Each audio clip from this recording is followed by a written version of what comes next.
Hello everyone. So let's continue with the things which we were discussing, and we were discussing about primary hemostasis and its related disorders, जिसमें हमने जो basic clinical hallmark features थे, skin और mucosal bleeding, वो पढ़ लिया था. उसके अलावा जो काफ़ी इम्पोर्टेंट लैब फाइंडिंग्स रहती हैं, जैसे प्लेटलेट का क्या काउंट रहता है, ब्लीडिंग टाइम क्या रहता है, मेगा कैरियोसाइट्स का बोन मैरो बायोप्सी का क्या रोल है, और ब्लड स्मीयर क्या होता है, वो चीज़ें हमने पढ़ ली थी. उसके अलावा हमने एक डिसऑर्डर की बात की थी जो था ITP, which is immune thrombocytopenic purpura. उसके बारे में डिस्कस कर लिया था पिछले वीडियो में, डिसऑर्डर्स की वीडियो में. अब हम पढ़ेंगे एक और important quantitative disorder related to primary hemostasis, and it is microangiopathic hemolytic anemia. As I already told, नाम को तोड़ो तो तुम्हें काफ़ी चीज़ें दिखने को मिल जाएंगी. Micro means small. Angio means, have you ever heard about the term angiogenesis? You must have. Embryology में फर्स्ट ईयर में पढ़ा होगा, जब आप लाइक हिस्टोलॉजी या एम्ब्रियोलॉजी दोनों में ही डिस्कस्ड था. Like cardiovascular system and respiratory system की जब आप पढ़ते हो तो एंजियोजेनेसिस क्या होता है, वैस्कुलोजेनेसिस क्या होता है. तो एम्ब्रियोलॉजी में ये चीज़ हमने पढ़ी है कि ब्लड वेसल्स का कैसे बनते हैं, है ना, ब्लड वेसल्स का बनना. तो basically angio word is related to blood vessel. ठीक है. पैथिक मीन्स पैथोलॉजी, कोई भी बीमारी होना. हीमोलिटिक मतलब haemolysis. You know what is haemolysis? Haemolysis means destruction of RBC.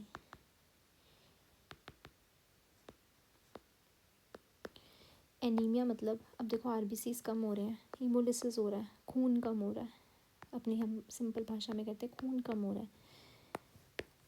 Okay, तो उसकी वजह से एनीमिया हो जाता है. ओके, सो इट मीन्स कि छोटी वेसल्स जो होती हैं, स्मॉल वेसल्स जो होती हैं, उसमें पैथोलॉजिक कंडीशन रहती है किसकी, थ्रोम्बोसाइट्स की.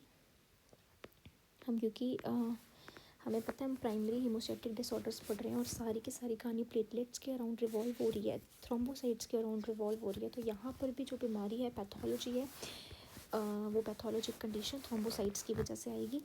एंड उसकी वजह से होता क्या है, हीमोलिसिस हो जाती है, RBC destruction, and due to which anaemia occurs. So microangiopathic hemolytic anemia is something which we are going to study today. And so basically it is a pathologic condition in which there is a pathologic condition of thrombocytes, due to which hemolytic anemia occurs, and it occurs in the small vessels. अब इसमें क्या होता है? So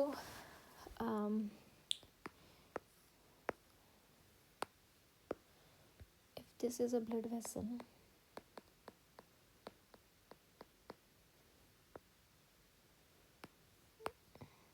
okay, if this is a blood vessel, then and this is RBC. हमें पता है normal shape क्या रहती है RBC की, बाइकनकेव. ये हमारे एंडोथेलियल सेल्स हैं. ठीक है. जो प्लेटलेट्स होते हैं उनकी ये पैथोलॉजिक कंडीशन है, इनमें कोई गड़बड़ी आ जाती है, और वो प्रॉब्लम कुछ इस तरीके की होती है कि ये जो होते हैं ना, दे बिकम माइक्रोथ्रोम्बाई. मतलब ये छोटे से क्लॉट जैसे कुछ बन जाते हैं. मीन्स जो नॉर्मल प्लेटलेट्स होते हैं ना, वो यहाँ पे ऐसे से ना कुछ they become microthrombi and they get occluded in the vessels, in the small vessels. समझे कि मतलब ये छोटे छोटे ये नॉर्मल जो भी हमारे पास प्लेटलेट है, वो छोटे छोटे क्लॉट्स टाइप, थ्रोम्बस मीन्स खून का टुकड़ा, जमे हुए खून का टुकड़ा. तो ये ऐसे से बन जाते हैं, और ये जो हमारी नॉर्मल वेसल्स होती है ना, वहाँ पे जाके ऐसे फंस जाते हैं. एंड व्हाट हैपन्स इज जब ये नॉर्मल शेप का आरबीसी अब देखो आरबीसी मतलब यहाँ से खून तो निकलेगा ना, तो आरबीसी खून के अंदर, ये ब्लड के अंदर ही आरबीसीज होते हैं. So when RBCs bypass this thing, मतलब जब वो इसको यहाँ तक नॉर्मली है, यहाँ तक नॉर्मल शेप है, when it bypasses this thing, तो पता क्या होता है कि इसकी शेप ख़राब हो जाती है. And you know what it becomes सिस्टोसाइट्स.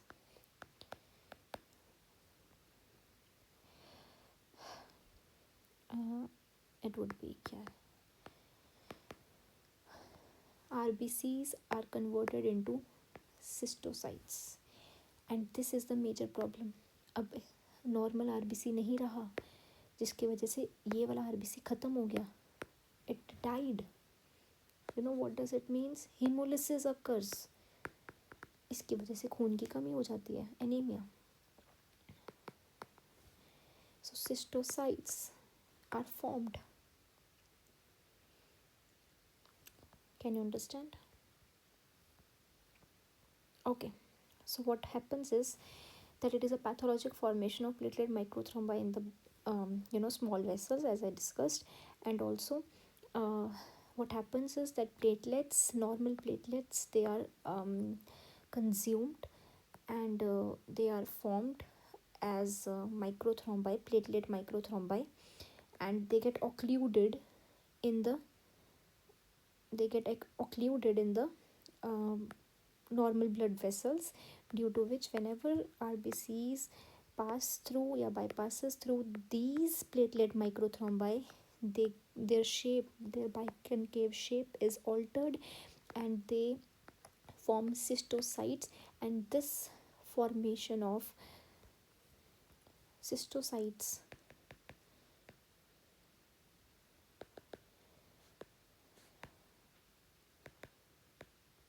is a classic hallmark feature of microangiopathic hemolytic anemia. ठीक है, अब ये जो माइक्रो एंजियोपैथिक हीमोलिटिक एनीमिया है, ये देखने को मिलता है कुछ कंडीशंस में, और जो मेन 2 कंडीशंस है वो हम डिस्कस करेंगे. पहली है TTP, दूसरी है HUS. Okay, so when we talk about TTP, क्या अभी थोड़े टाइम पहले जब हमने, मतलब ऑफ कोर्स कोई अगर ये वीडियो देख रहा है तो पिछली वीडियो भी देखी होगी, तो पिछली वीडियो में हमने पढ़ा था ITP के बारे में. क्या ये और वो इंटरलिंक्ड है? बिल्कुल इंटरलिंक्ड है. कैसे है वो भी मैं बताती हूँ, थोड़ा अच्छे से वेट.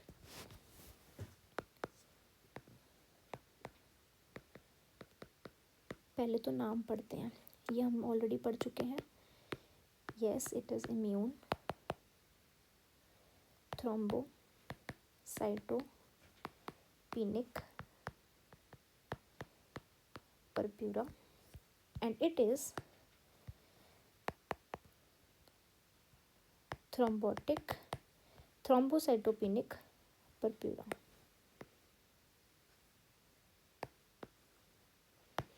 ओके, सो TTP ये होता है, ITP ये होता है, और इनमें क्या सिमिलैरिटी है? They both are auto immune disorders. ITP में क्या हो रहा था? IgG एंटीबॉडीज़ प्रोड्यूस हो रही थी, जिसकी वजह से प्लेटलेट एग्रीगेशन वॉज डिस्टर्ब्ड. ये भी हमने पढ़ लिया था कि एक प्लेटलेट जब दूसरी प्लेटलेट से कंबाइन करता है, कंबाइन कह रही हूँ मैं, एग्रीगेट करता है, जुड़ता है, तो उसे हम कहते हैं प्लेटलेट एग्रीगेशन. और वो एक रिसेप्टर के थ्रू जुड़ता है और बीच में फिब्रिनोजन के थ्रू जुड़ता है. तो IgG antibodies were in this disorder. IgG antibodies were produced against this receptor, the platelet antigen, which was GP2B3A. इसको भी रिवाइज कर लेते हैं. एंड इसकी वजह से प्लेटलेट्स एग्रीगेट नहीं कर पा रहे थे. जबकि TTP में क्या होता है ना, ये ज़्यादा खतरनाक कंडीशन है. It's life threatening. In certain cases it's life threatening it is one of a very urgent thrombotic microangiopathy. It is this is like ये भी बीमारी तो कोई अच्छी नहीं होती, पर somewhere it can be controlled through corticosteroids और IVIG थेरेपी, ठीक है। और सिवियर केसेस में उसे स्प्लीनेक्टोमी कर देते हैं। पर और भी कई हल होते हैं। ये तो मैंने फर्स्ट लाइन ट्रीटमेंट वैसे बताया, वो आप फार्माकोलॉजी पोर्शन आ गया, वो पैथोलॉजी में पढ़ने की ज़रूरत नहीं है कि इसको कैसे ट्रीट करा जाता है। मेजरली ये दिया जाता है जो हमने पिछली वीडियो में पढ़ लिया, corticosteroids, IVIG and splenectomy is done. But the other drugs which we can use in the autoimmune disorders, yeah, that's the complete pharmacology portion, and we don't need to discuss that here. But the thing which we need to discuss over here is that TTP is a life threatening condition. It's a very urgent medical emergency, urgent thrombotic microangiopathy in which RBCs, इसमें क्या होता है, वही चीज़ होती है जो मैंने बताया कि जो RBCs हैं दे बिकम सिस्टोसाइट्स, ठीक है। एंड इसका मेजर कॉज क्या है? इट इज़ कॉज्ड बाय, ये क्यों होता था? What was the cause of ITP? Production of auto antibodies, specifically IgG against the platelet antigen, specifically GP2B3A receptor. And over here TTP is caused due to deficiency of enzyme. And you know what enzyme it is? ADAM TS13. Very important point, high yield question, हमेशा पूछा जाता है कि जो ये है ये इसकी डेफिशिएंसी से होता है। And you know what happens over here is, इसका क्या फंक्शन है ये? अब जैसे यहाँ पे मैंने बताया कि IgG आके कहाँ पे टांग अड़ा रहा था, इस स्टेप पे टांग अड़ा रहा था, इसको बाइंड नहीं करने दे रहा था, यहाँ पे आके खुद बाइंड हो जा रहा था, जिसकी वजह से प्लेटलेट एग्रीगेशन डिस्टर्ब हो रहा था। तो यहाँ पे क्या हो रहा है, इसकी कमी से क्या फ़र्क पड़ रहा है? हीमोस्टेसिस में क्या फ़र्क पड़ रहा है? तो जो प्राइमरी हीमोस्टेसिस है उसमें हमने डिफरेंट स्टेप्स पढ़े, जिसमें से एक स्टेप था, वो स्टेप बाद में पढ़ेंगे, पहले इसकी इसका मेन रोल पढ़ते हैं कि जो ये ADAMTS13 एंजाइम है, इसका फंक्शन क्या है कि जो हमारे पास ये फैक्टर था, ओके, इसका रोल कहाँ पे आ रहा था?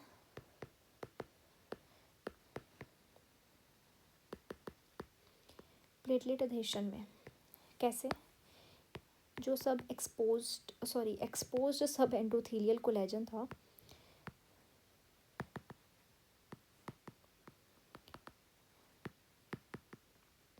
ये जो सब एंडोथेलियल कोलेजन था इसके साथ जाके ये बाइंड करता था, और जो प्लेटलेट्स हैं वो खुद आके फिर इसके साथ बाइंड करते हैं। ये हमने पढ़ रखा है वीडियो में कि प्लेटलेट्स आके इसके साथ बाइंड करते हैं। अब ये जो VWF होता है ना, ये महाराज मल्टीमर्स में प्रेजेंट होते हैं। Can you understand my point? और बहुत ज़रूरी होता है कि ये VWF के जो मल्टीमर्स हैं इनको क्लीव किया जाए। क्लीव मतलब तोड़ा जाए, इनको तोड़ा जाए किस में? स्मॉलर मोनोमर्स में। और ये जो छोटे छोटे मोनोमर्स होते हैं ना, यही यहाँ पे जाके बाइंड करते हैं सब एंडोथेलियल कोलेजन से, ताकि प्लेटलेट आके आराम से बाइंड कर सके। Can you understand what I am trying to explain? That VWF, von Willebrand factor, is present in multimer form, बड़े बड़े बहुत बहुत सारे फॉर्म्स में, which is broken into small fragments, and these fragments basically bind to this exposed collagen so that platelets can bind to this factor, the small monomer unit of VWF, for the easy binding of platelets with this subendothelial collagen for the process of platelet adhesion to smoothly occur. But if this enzyme is not present then this process is altered, क्योंकि ये जो cleavage का काम है ना, it is mediated by, this cleavage is mediated by the enzyme ADAM TS13, ADAM TS13। और अगर ये एंजाइम नहीं होगा तो इसका मतलब जो ये VWF है, ये इसके मल्टीमर्स को छोटे छोटे यूनिट्स में नहीं तोड़ा जाएगा। अगर ये नहीं टूटेंगे तो मतलब यहाँ पे या तो बड़े यूनिट्स आके बाइंड करेंगे या फिर बाइंडिंग ही नहीं होगी, और उसके साथ प्लेटलेट बाइंड नहीं कर पाएगा। अगर देखो ये आएंगे ही नहीं, मोनोमर्स आएंगे ही नहीं, तो पहली बात तो बाइंडिंग होएगी ही नहीं। अगर मल्टीमर्स भी यहाँ पे आ जाते हैं तो भी बाइंडिंग नहीं होती है, तो इसका मतलब प्लेटलेट अधेशन होएगी नहीं, जिसकी वजह से परेशानी रहती है। Okay, so this was TTP and it's more danger condition as compare to ITP। Okay, दूसरा जो माइक्रो एंजियोपैथिक हीमोलिटिक एनीमिया की कंडीशन है वो है HUS। उसको भी पढ़ लेते हैं। HUS क्या होता है? इट इज़ हीमोलिटिक, अगेन यहाँ पे भी हीमोलिसिस हो रही है। यूरीमिया, यूरीमिया मतलब किडनी डिसफंक्शन, जब किडनीज ख़राब हो जाती हैं उस कंडीशन को यूरीमिया कहते हैं। S stands for syndrome. नाम से ही हमने अंदाज़ा लगा दिया कि हीमोलिस इस कंडीशन में हीमोलिसिस हो रहा है, मतलब आरबीसीज का डिस्ट्रक्शन हो रहा है, और वो तो होगा ही। क्या हो गया ये पेन को? किसी भी MHA which is micro angiopathic haemolytic anaemia की कंडीशन में आरबीसीज का डिस्ट्रक्शन होना जायज़ है, बिल्कुल जायज़ है, क्योंकि इस कंडीशन का क्लासिक हॉलमार्क फीचर ही है आरबीसी की बाइकनकेव शेप का कुछ इस तरह से मोल्ड हो जाना कि आरबीसीज ख़राब हो जाते हैं, डिस्ट्रक्शन हो जाती है इनकी, एंड ये बन जाते हैं सिस्टोसाइट्स, जिनकी हमें कोई ज़रूरत नहीं है, क्योंकि इसकी ये जो काम करता है वो ये नहीं कर सकता।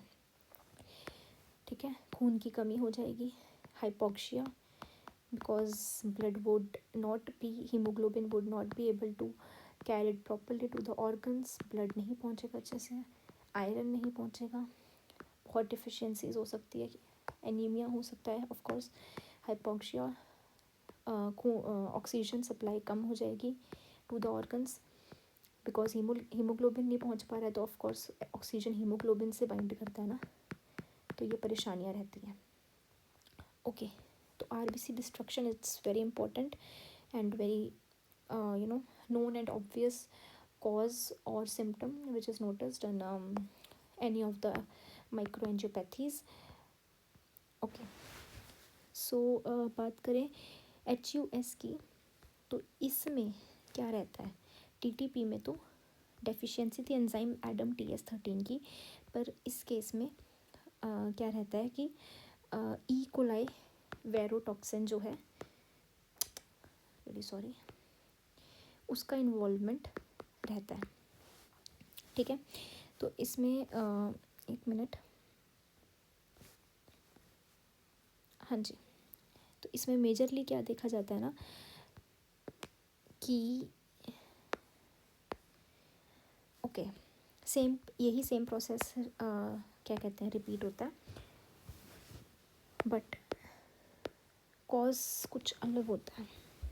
जैसे कि क्या कहते हैं, हमारा हमने कहा था ITP में एक्यूट या क्रॉनिक केसेस होते हैं, बच्चों में हो सकता है। बच्चों में हमने पढ़ा था कि क्यों हो सकता है, कि रीज़न्स थे कि बच्चे ने वैक्सीन लगाई है या फिर उसको कोई वायरल इन्फेक्शन हुई थी, तो उसकी वजह से क्या हुआ कि एक्यूट ITP हो गया।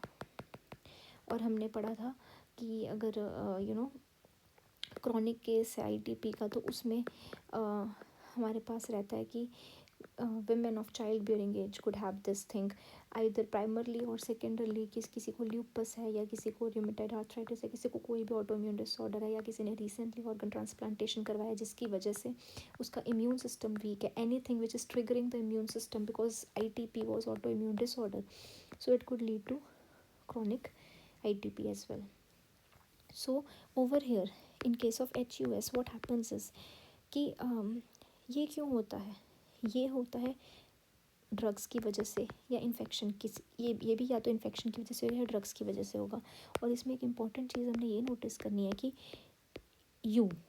यू स्टैंड्स फॉर यूरेमिया, मतलब किडनी डिसफंक्शन, मतलब यहाँ पे किडनीज पे बहुत ही खतरनाक तरह का असर पड़ रहा है। And it is classically seen in children, जैसे कि ITP हमने कहा था कि बच्चों में भी देखी जाती है, बड़ों में भी देखी जाती है। वो एक्यूट केस होता था, ये क्रॉनिक केस होता था, ये हम ऑलरेडी पढ़ चुके हैं, मैं रिवाइज करवा रही हूँ साथ साथ में। If you are feeling that I am I just explained this in a very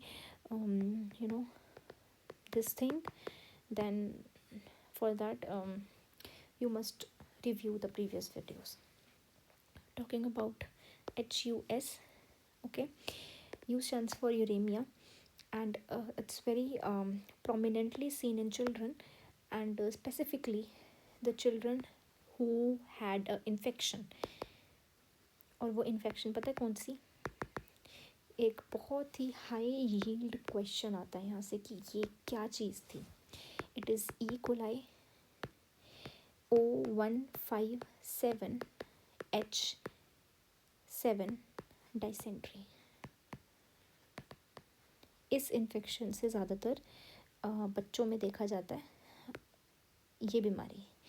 and ये जो डाइसेंट्री है, it is usually due to exposure of beef, not beef basically, undercooked beef। जो हम मीट वगैरह खाते हैं उसको अच्छे से क्लीन करके वी शुड ईट। एंड कई बार ऐसा होता है कि meet, as I have heard, because I am the vegetarian, I don't know about these things, but I have heard कि मटन को जब you cook it, so it takes a lot of time, बहुत घंटे लगते हैं उसको पकाने में। Same thing for the beef. और कभी कभी लाइक समटाइम्स इट हैपन्स कि तुम अच्छे से उसे साफ़ नहीं करते हो या कुक नहीं करते हो, हाइजीन प्रॉपरली मेंटेन नहीं करते हो, तो उससे बैक्टीरियाज जो रहते हैं they still grows on the meat, on the skin or on the muscle of the animal, and it can lead to the bacterial growth in the children, or specifically children, because they consume that unhygienic or contaminated food. And due to this infection, it's very prominent that we can observe this HUS, which is hemolytic uremic syndrome in children. And another thing which I want to mention over here is that the toxin which is involved is E. coli verotoxin. Toxin mediated है ये, क्या कहते हैं, toxin mediated बीमारी है।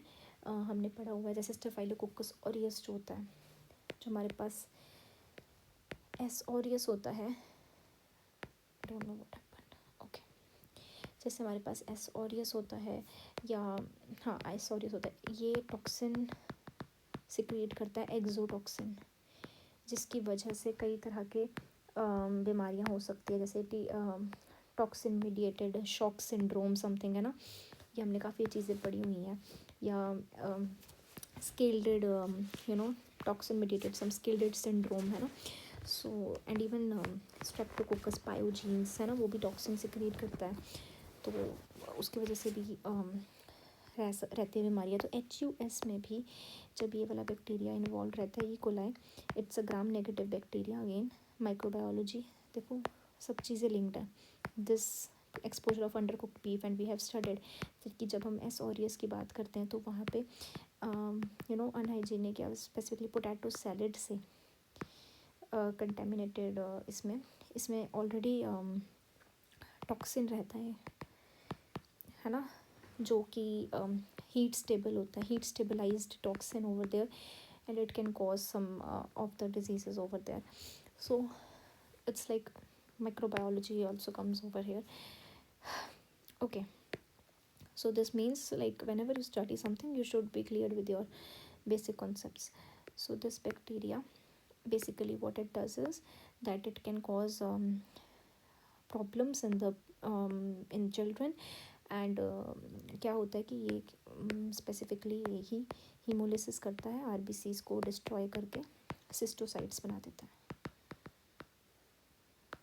And मैंने वो चीज़ क्यों डिस्कस करी, क्योंकि एस ऑरियस में जो एस ऑरियस टॉक्सिन को प्रोड्यूस करता था ना, that toxin was basically exotoxin. And over here जो ये ई कोलाई यहाँ पे ये वाला स्पेसिफिकली प्रोड्यूस कर रहा है, it is verotoxin. And it basically what it does is platelet microthrombi formation. ठीक है, okay, let's talk about the lab findings.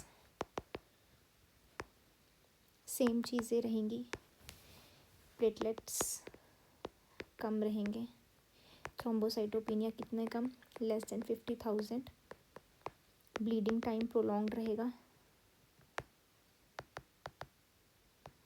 ठीक है, और बहुत ही क्लासिक हॉलमार्क फीचर जो हमने अभी पढ़ा कि सारे MHA में मतलब माइक्रो एंजियोपैथिक हीमोलिटिक एनीमियाज में देखने को मिलता है, वो है फॉर्मेशन ऑफ सिस्टोसाइट्स, या फिर यूँ कहो haemolytic destruction, haemolysis basically RBC destruction, और वी कैन सिंपली से माइक्रो एंजियोपैथिक हीमोलिटिक एनीमिया. इसके अलावा फीवर भी हो जाता है. ठीक है, और इसके अलावा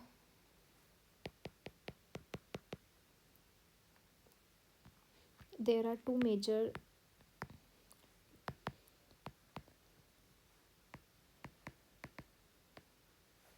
problems.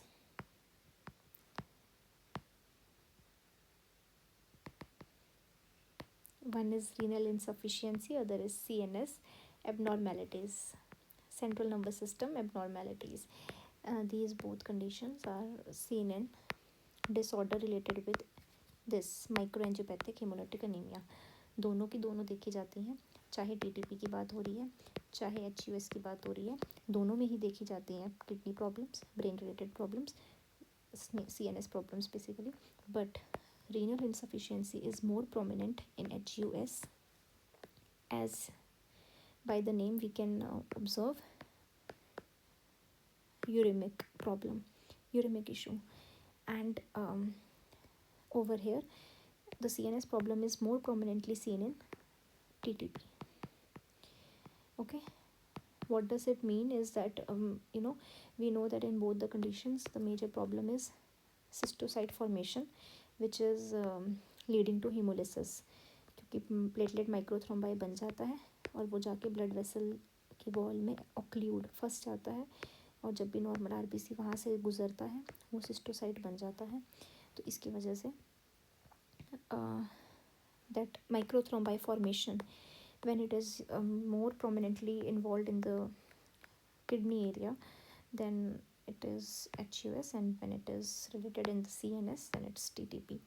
And lab findings, as I already told, क्या मैंने मिक्स कर दिया, I'm sorry, these were lab findings as well as the clinical findings. I mixed up the things in hurry, I'm really sorry for that. So इसके अलावा हमें क्या देखने को मिलता है, skin and mucosal bleeding, which is of course we already studied that classic feature for primary hemolytic anemia. These all were clinical findings except these two, ये lab में देखने को मिलता है. इसके अलावा हमें क्या देखने को मिलेगा कि मेगा कैरियोसाइट्स जो हैं वो ज़्यादा होंगे, and there will be no change in PTT या PT, यानी कि coagulation cascade it would be normal. And anaemia होगा, तो हमने पढ़ लिया एनीमिया होगा तो मतलब हमें ब्लड स्मीयर है ना, मैं अच्छे से लिखना चाहती हूँ यहाँ पे कि जब हम ब्लड स्मीयर करेंगे तो ब्लड स्मीयर में जब हम थ्रोम्बोसाइट्स या आरबीसीज का जब हम स्ट्रक्चर देखेंगे तो हमें नॉर्मल आरबीसीज नहीं दिखेंगे, उनकी जो शेप होगी it would B distracted, it would be destroyed already, and it will be destroyed and it will appear as cystocytes. And I want to show you that this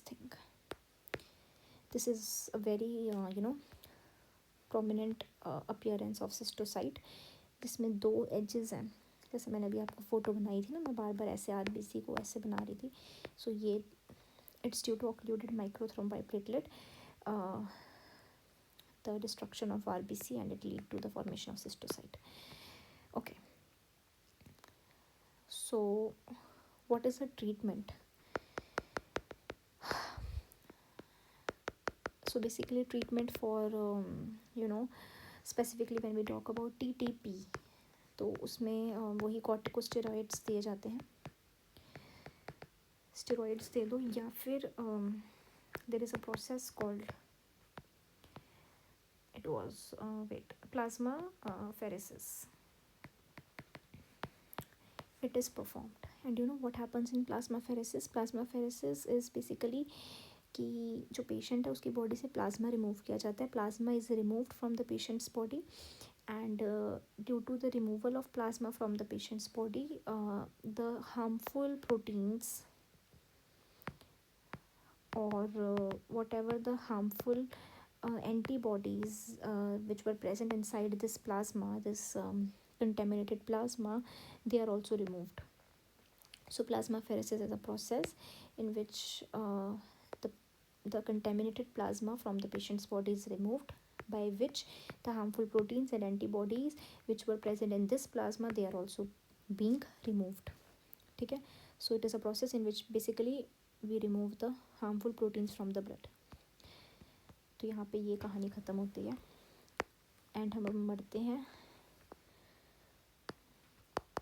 एक और concept की तरफ, और वो कंसेप्ट ये है,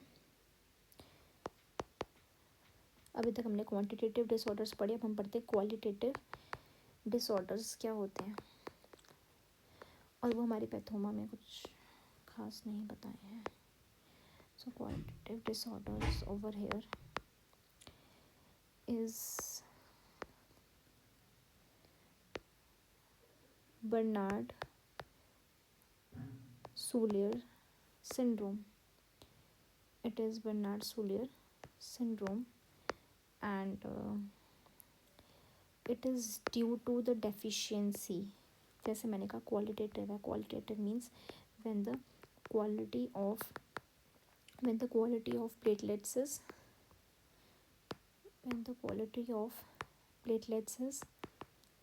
altered.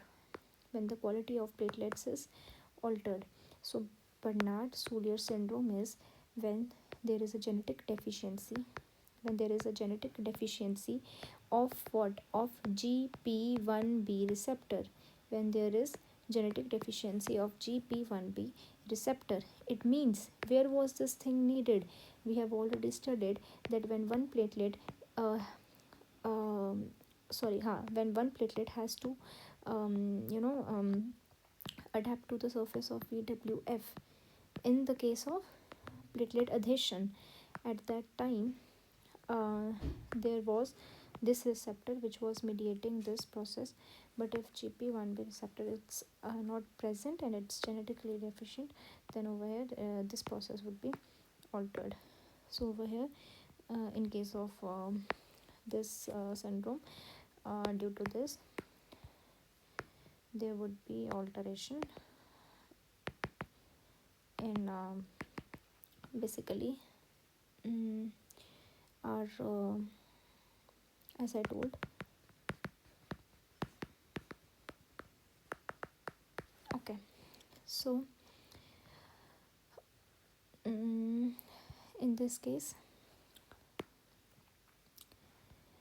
what would we observe?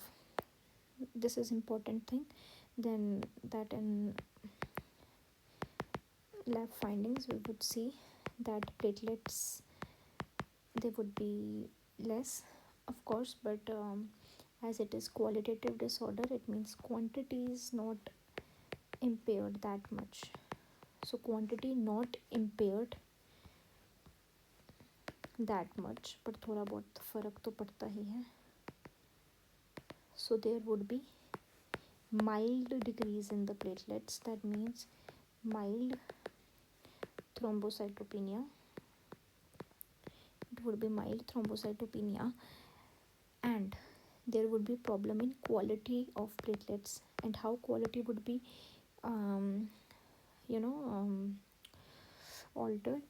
That platelets would be enlarged. It is a classic hallmark feature which one needs to remember, that there would be enlarged platelets one would observe. And we can just remember by the name Piotr, which was made by the author of this book, Bernard Soulier syndrome. Okay, just remember that this BS stands for, the mnemonic is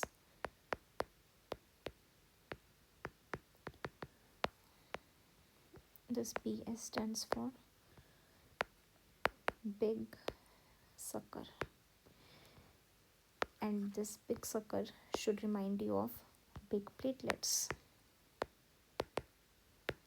Big platelets. Okay, so the first qualitative disorder which we just studied is Bernard Soulier syndrome, and all we should know about this is that it is a genetic deficiency of GP1B receptor. And over here we know that GP1B receptor is required for the platelet adhesion. So if this is not present, then this would be impaired, and due to which, because it's a qualitative disorder and not quantitative, there would be just mild thrombocytopenia, not मतलब बहुत ज़्यादा नहीं दिक्कत रहेगी, but rather quality would be impaired by this thing, enlarged platelets. It's one of the classic lab finding. Now when we move towards the second syndrome, and it is Glanzmann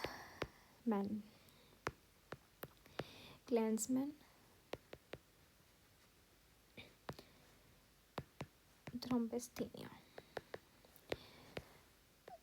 It's Glanzmann thrombasthenia, and it is also a genetic deficiency. And this time the genetic deficiency is of GP2A 2B 3A 2B3A receptor. And we know that this receptor is required for platelet aggregation. So we need to remember this thing, that in this case it was this deficiency of this receptor, due to which platelet adhesion was impaired. Don't confuse it with this Glanzmann thrombasthenia, in which there is deficiency of GP2B3A receptor, due to which platelet aggregation is impaired. Also, at the end we need to study about one condition, as I told, uremia. Uremia is basically kidney dysfunction or kidney failure or renal failure. So what happens in this is कि kidney failure की वजह से platelet function is disrupted. Platelet function, it means its quality is compromised, and due to which both aggregation and adhesion, they are impaired. I hope you understand this thing, that kidneys ख़राब हैं, इस तरीके से ख़राब है कि platelets बिल्कुल ही काम नहीं कर रहे हैं, और इस वजह से ना तो एग्रीगेट कर रहे हैं प्लेटलेट्स, ना चिपक रहे हैं, ना एडेशन हो रही है, ना डीग्रेन्युलेशन हो रही है, ना एग्रीगेशन हो रही है. So it's a big fail. Another thing, that if some patient has issue of what we call it, this plaque formation in the blood vessel, if someone has this problem, and if a patient is on anticoagulant therapy,